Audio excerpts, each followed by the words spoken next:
Social इम्प्याक्टले इच्छाकामना गाउँपालिका वडा number 1 र कालिका नगरपालिका वडा नम्बर 10 र 11 गरेर दुईटा क्षेत्रलाई समेटेर समग्र सामुदायिक विकास कार्यक्रम लागू गरेको छ र सोही कार्यक्रम अन्तर्गत स्वच्छ खानेपानी घर घरमा पुर्याउन सकिने उद्देश्यका साथ हामीले प्रत्येक वर्ष एउटा इन्टेक एउटा मुहान संरक्षण गर्ने कार्यक्रम राखेका थियौँ। सोही कार्यक्रम अन्तर्गत हामीले इच्छाकामना 1 ब्यारतेसमा एउटा इन्टेकलाई संरक्षण गरेका छौँ भने कालिका नगरपालिका 10 अन्तर्गतको एउटा इन्टेक चाहिँ हामीले त्यहाँ संरक्षण गरेका छौँ र यो दुईवटा इन्टेकबाट कुल 16 घरधुरी लाभान्वित भएका छन् भने यो एउटा चाहिँ हामीले कम्युनिटी ट्याब बनाएको छौँ यहाँ, किनभने यो चाहिँ हात्तीबाङ र चाहिँ यो यतापट्टिको बाङयाङ लगायतको गाउँहरू जुन हात्तीबाङसँग वडा कार्यालयसँग चाहिँ जोडिने गाउँहरू छ त्यो गाउँ जानको लागि चाहिँ यो चाहिँ मूल बाटो हो, छोटो बाटो जो सवारी साधन प्रयोग गर्न सक्दैन, जसले हिँडेर बाटो प्रयोग गर्छ। यो चाहिँ पब्लिक बाटो हो र यो पब्लिक बाटोमा कमसेकम यहाँ आउने जाने मानिसहरूलाई पनि पानी पिउन सहज होस् भनेर एउटा यो धारा र यो गाउँमा 8वटा धारा हामीले निर्माण गरेका छौँ, जसबाट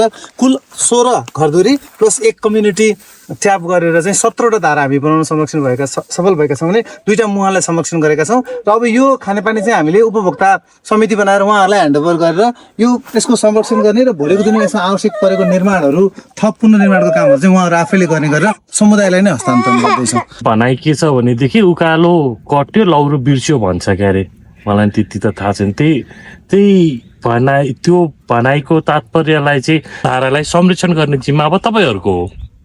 हामीले एउटा सहयोग गऱ्यौँ, अब यसलाई जीवित राख्ने चाहिँ जिम्मेवारी तपाईँहरूको, यो धारा यो पानी तपाईँहरूको हो, तपाईँहरूको लागि हो। यसलाई एकचोटि फेरि धाराको लागि बधाई दिँदै मेरो भनाइ बन्द गरेको छ। सबैजनालाई म चाहनापुरी रहँदा र हेरिरहँदा मैले के पाएँ भन्दाखेरि चाहिँ धेरै सुधारिसके पछाडि चाहिँ मैले देखेँ भन्ने अलिकति अनुभव लिएँ मैले। अगाडिदेखिको अहिलेसम्मको त्यो चिजहरूलाई चाहिँ तपाईँहरूले बिर्सिनु हुँदैन जस्तो लाग्छ र त्यो चिजलाई गर्ने मान्छेलाई चाहिँ गर्ने संस्था होस् व्यक्ति होस् जोसुकैलाई होस् जोगाइरहनुपर्छ जस्तो लाग्छ। अनि व्यक्तिगत तर्फबाट चाहिँ मलाई जहिले पनि लाग्ने भनेको चाहिँ यो सामाजिक कामहरू गर्ने मान्छेहरू चाहिँ लामो आयु होस् जस्तो लाग्छ क्या मलाई चाहिँ, किनकि एकजना मान्छेले गरेको कामले चाहिँ परेको असरहरू चाहिँ कसरी फैलिरहेको हुन्छ नि त, त्यो चिजले चाहिँ जोगिराखोस्, सबै राम्रो चिजहरू चाहिँ जोगिराखोस् जस्तो लाग्छ।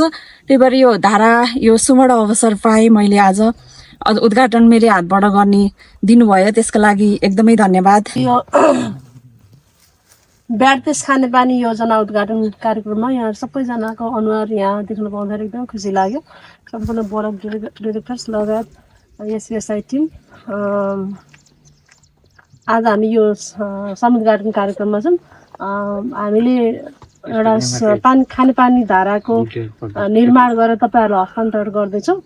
अब यो बाँकी जोगाउने काम चाहिँ हजुरहरू आफैले गर्नु होला, यति भन्दै मेरो भनाइ यही अन्त गर्छु। धन्यवाद। तपाईँहरूले भनिसक्नु भएको छ, पहिला हामीले खोलामा गएर 1 घन्टा हिँडेर पानी लिएर आउँथ्यौँ। त्यही खोलाको पानी पनि त्यति सफा थिएन खानको लागि र अन्त उपाय थिएन, त्यही पानी खानु पर्थ्यो। अहिले सपना भिलेजले चाहिँ मूलबाटै पानी लिएर आएर घरमै धारा ल्याइदिएको छ भन्ने कुरा मैले सुन्न पाएँ। मेरो टिमले गरेको कामको लागि विशेष मेरो आफ्नो एसपेसाईको होल टिमलाई म विशेष धन्यवाद दिन चाहन्छु। ल